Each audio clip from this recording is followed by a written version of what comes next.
Hoy realmente escuchamos dos narrativas de la ascensión del Señor.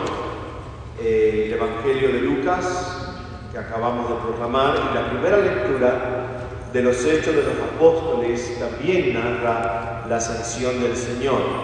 Lucas, el autor del Evangelio, escribió también los Hechos de los Apóstoles. Yo me voy a concentrar en el texto del Evangelio de Lucas, no en los Hechos de los Apóstoles. Como les dije al principio, aparece Jesús dos veces bendiciendo a sus discípulos. Dice Lucas que levantando las manos los bendijo, y un poquito más adelante enseguida dice: y mientras los bendecía, se fue apartando y elevándose delante de ellos. Hay que entender por qué Lucas termina su evangelio colocando a Jesús en un lugar público, en una colina cerca de Betania, bendiciendo dos veces a sus discípulos. El evangelio de Lucas comienza en el primer capítulo con dos personajes que aparecen bendiciendo a Dios en el templo de Jerusalén: Simeón y la profetisa Ana. Lucas presenta a estos dos ancianos que por años han esperado la promesa cumplida de que Dios iba a enviar a Israel su Mesías.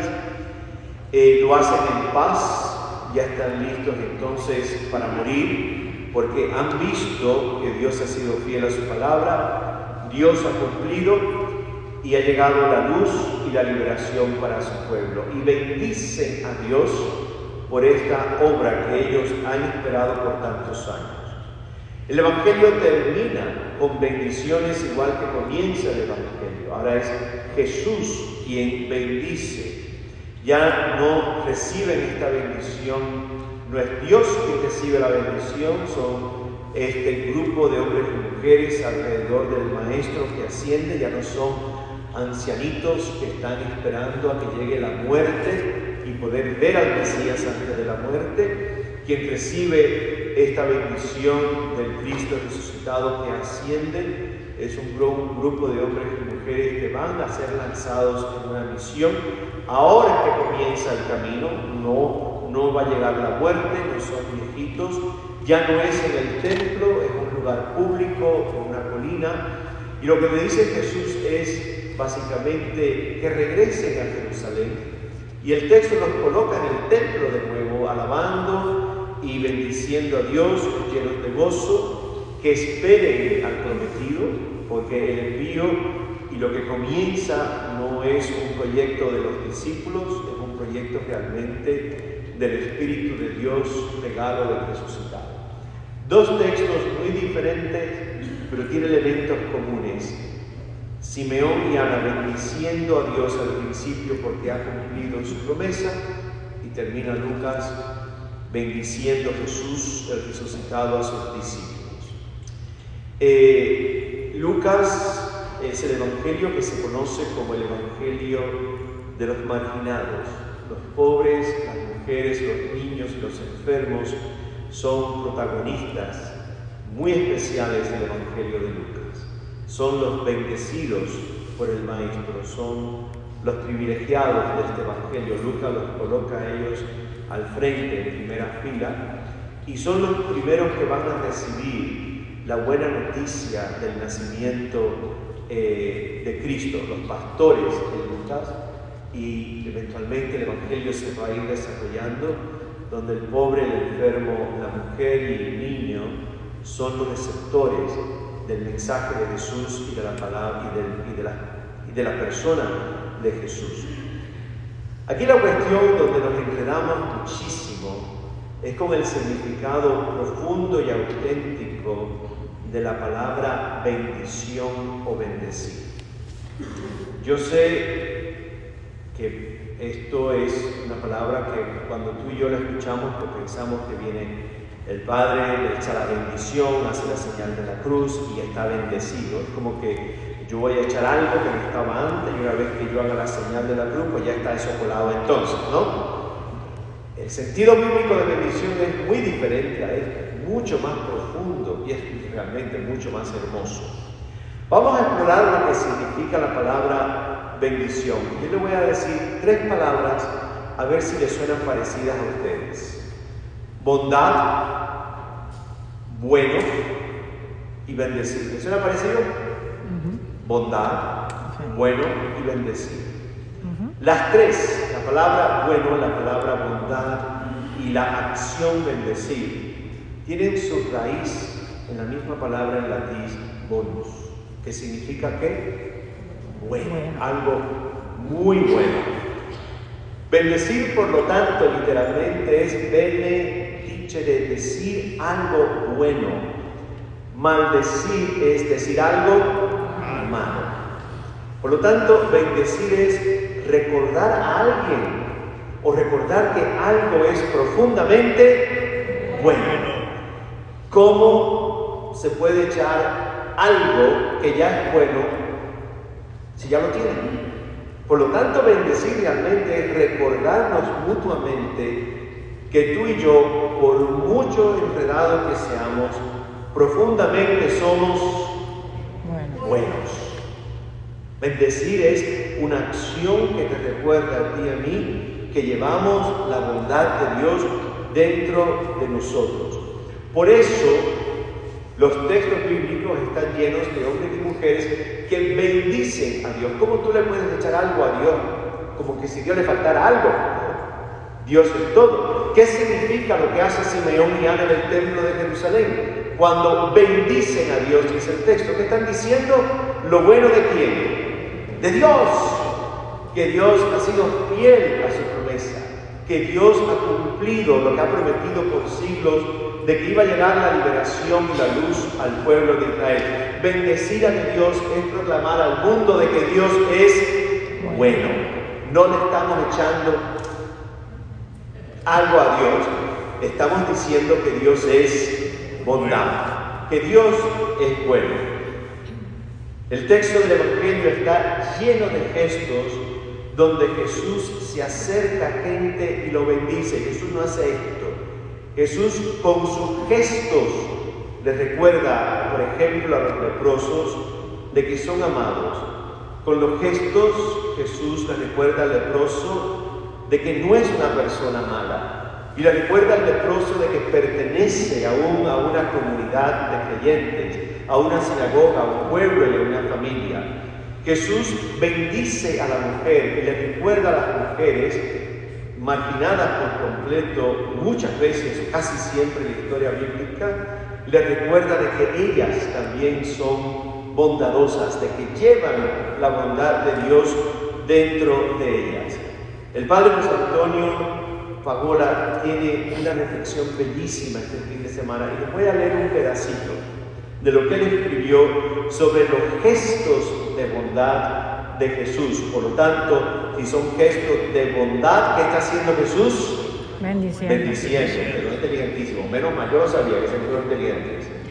Gestos de bondad, Jesús está bendiciendo. Y dice Fagola, Jesús no tiene poder político, ni Jesús tenía poder religioso. No pertenecía al Sanedrín, no pertenecía a los saduceos, no pertenecía a los fariseos. Jesús no tenía poder religioso dentro del mundo judío, y mucho menos poder político.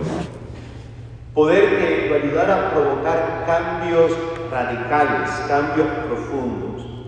Dice Fagola, Jesús solamente tiene gestos y una fe grande en el Dios de los que sufren su Padre. Por eso a Jesús le gusta hacer tantos gestos de bondad. Abraza a los niños de la calle para que no se sientan huérfanos. Toca a los leprosos para que no se sientan excluidos. Acoge amorosamente a su mesa pecadores e indeseables para que no se sientan despreciados. No importa que sean gestos pequeños, Dios tiene en cuenta hasta el vaso de agua que damos a quien tiene sed. El último gesto de Jesús es bendecir. Jesús entra en el misterio insondable de Dios Padre bendiciendo, y sus seguidores quedan envueltos en su bendición. Hace mucho tiempo que lo hemos olvidado, pero la iglesia ha de ser en el mundo una fuente de bendición. En un mundo donde es frecuente maldecir, que es hablar ¿qué? Lo malo. Una pregunta que yo les voy a hacer y me la hago a mí. ¿Cuánto tiempo al día nos dedicamos a hablar de todo lo malo que están las cosas? Mucho. Y sin darnos cuenta, ¿sabe lo que estamos haciendo? Maldiciendo. Maldiciendo. Cuando nos dedicamos simplemente a hablar de lo malo que están las cosas. Y dice Paola, la iglesia tiene que ser un signo de bendición en un mundo que frecuentemente lo que hace hablar es de lo malo. En un mundo que es pronto a condenar, a hacer daño y a denigrar. En un mundo así es más necesario que nunca la presencia de seguidores de Jesús que sepan bendecir, que sepan buscar el bien, que sepan hacer el bien y que sepan atraer a otros hacia el bien. Bendecir, por lo tanto, mi gente, no es magia. Yo no soy un mago, no soy mandrake. Si fuera mago, sacara conejo de un sombrero aquí todos los días. Yo no soy mago, yo no puedo echar algo que ya está presente. Cuando yo te bendigo, lo que te estoy recordando en el nombre de Dios es que eres bueno y buena. Eso es lo que yo hago con los gestos de bendición. No son míos. Es un recuerdo de Dios que dentro de tu corazón y el mío siempre va a quedar restos de bondad. Dice Paola que lo que hace Jesús es abrazar. Me encantan los tres verbos que usa: abrazar, acoger y tocar. Como discípulos de Jesús en un mundo que es mucho más pronto a maldecir, a denigrar, a hacer daño y a condenar, como discípulos de Jesús estamos llamados a hacer lo mismo que Él hizo. Abrazar como Él abrazó y a quien Él abrazó. Acoger como Él acogió y a los que Él acogió. Y tocar como Él tocó y a los que Él tocó. Es buscar el bien, es decir y celebrar lo bueno que hay en nosotros y en nuestro mundo, por doloroso y violento que sea. Es hacer el bien y atraer hacia el bien.